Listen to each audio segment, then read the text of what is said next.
Friends, welcome to ನಮ್ಮ ಅಡುಗೆ 9 food channel. ಬನ್ರಿ, ಇವತ್ತು ಒಂದು ಹೊಸ ರೆಸಿಪಿ ತೋರಿಸ್ತೇನೆ. ತೊಂಡೆಕಾಯಿ ಪಲ್ಯ ಹೇಗೆ ಮಾಡೋದು ಅಂಥೇಳಿ ನಾ ತೋರಿಸ್ತೇನೆ ನೋಡ್ರಿ. ತೊಂಡೆಕಾಯಿ ಪಲ್ಯ ಭಾಳ ರುಚಿ ಆಕೈತಿ, ಅದನ್ನು ಭಾಳ ಎಲ್ಲರೂ ಇಷ್ಟಪಡ್ತಾರೆ. ನಾವು ಒಂದು 1/4 kg ತೊಂಡೆಕಾಯಿ ತೊಗೊಂಡೆ ನೋಡ್ರಿ.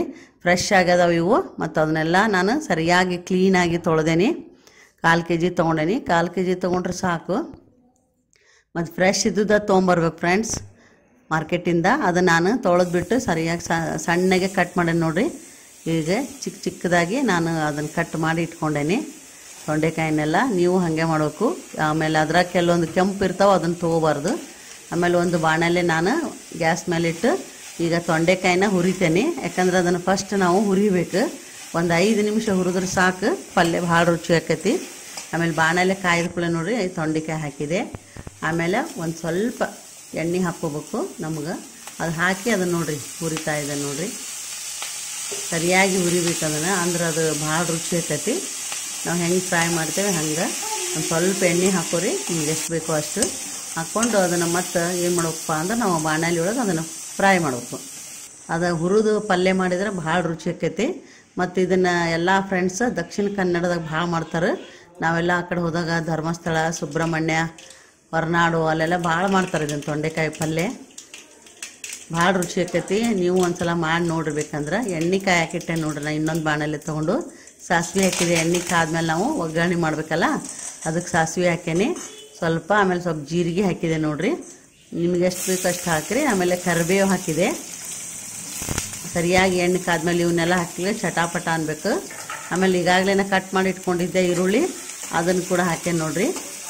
ಈಗ ನಾವು ಒಗ್ಗರಣೆ ಮಾಡಬೇಕು. ಏನಪ್ಪ ಅಂದ್ರೆ ಜೀರಿಗೆ, ಸಾಸಿವೆ, ಕರಿಬೇವು, ಆಮೇಲೆ ಈರುಳ್ಳಿ ಎಲ್ಲನೂ ಹಾಕಿ ನಾವು ಚೆಂದಾಗಿ ಒಗ್ಗರಣೆ ಮಾಡಿದಾಗ ಘಮ ಘಮ ಅನ್ಬೇಕದು ಒಗ್ಗರಣೆ. ಆ ಟೈಪ್ ನಾವು ಒಗ್ಗರಣೆ ಹಾಕಬೇಕು. ಆಮೇಲೆ ಕಟ್ ಮಾಡಿ ಇಟ್ಕೊಂಡಿದ್ದಂಥ ಟೊಮೆಟೊನು ನಾನು ಈ ಒಗ್ಗರಣೆ ಒಳಗೆ ಹಾಕಿದೆ.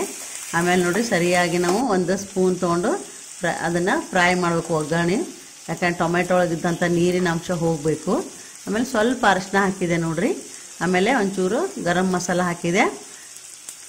ಆಮೇಲೆ ಏನು ಹಾಕಿದೆ ಅಂತಂದ್ರೆ ನಾನು ಒಂದು ಸ್ವಲ್ಪ ಖಾರ ಪುಡಿ ಹಾಕೇನಿ. ನಿಮಗೆ ನೀವು ಖಾರ ಪುಡಿಯಾರ ಹಾಕಿರಿ, ಇಲ್ಲ ಹಸಿ ಖಾರ ಹಾಕಿರಿ, ಯಾವ್ದು ಬೇಕೋ ಅದನ್ನು ನಾವು ಹಾಕ್ಕೋಬೋದು.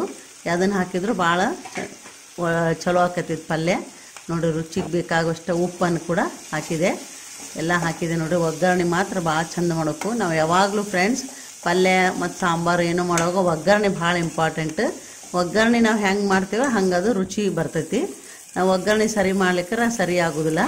ಮತ್ತು ಇದು ನೋಡಿ ಎಲ್ಲ ಬೆಂದ್ಬೇಕಿದ್ರಾಗ ಉಳ್ಳಾಗಡ್ಡಿ, ಟೊಮೆಟೊ ಎಲ್ಲ ಏನಾಗೈತೆ ಅಂದ್ರೆ ಚಂದ ಫ್ರೈ ಆಗ್ಯವು.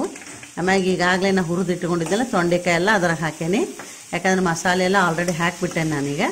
ಈಗ ನೋಡಿರಿ ಒಗ್ಗರಣೆ ಮತ್ತು ತೊಂಡೆಕಾಯಿ ಸರಿಯಾಗಿ ಮಿಕ್ಸ್ ಮಾಡ್ಬೇಕು. ನಾವು ಸರಿಯಾಗಿ ಮಿಕ್ಸ್ ಮಾಡ್ತಾ ಅದನ್ನು ಸ್ವಲ್ಪ ಒಂದು 10 ನಿಮಿಷ ನಾವು ಫ್ರೈ ಮಾಡ್ಬೇಕು. ಫ್ರೈ ಮಾಡಿದ್ವಿ ಅಂದ್ರೆ ಭಾಳ ಚಲೋ ಆಕೈತಿ. ಈಗ ನೋಡಿರಿ ಮೊದಲ ಹುರಿದು ಇಟ್ಕೊಂಡಿದ್ವಲ್ಲ, ಹಿಂಗಾಗಿ ತೊಂಡೆಕಾಯಿ ಒಗ್ಗರಣೆ ಒಳಗೆ ಬೇಗ ಮಿಕ್ಸ್ ಆಕೈತಿ.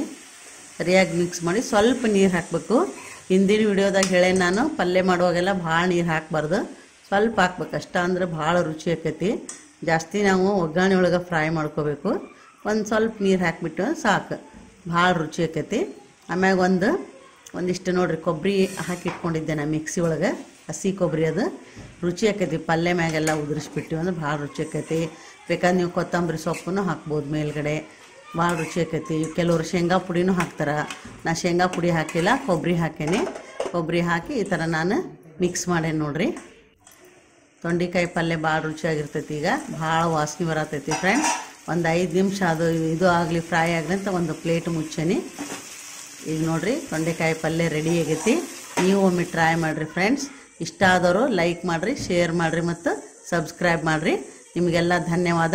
ಇನ್ನೊಮ್ಮೆ ಮತ್ತೊಂದು ಹೊಸ ರೆಸಿಪಿಯೊಂದಿಗೆ ಸಿಗೋಣ. ಧನ್ಯವಾದ.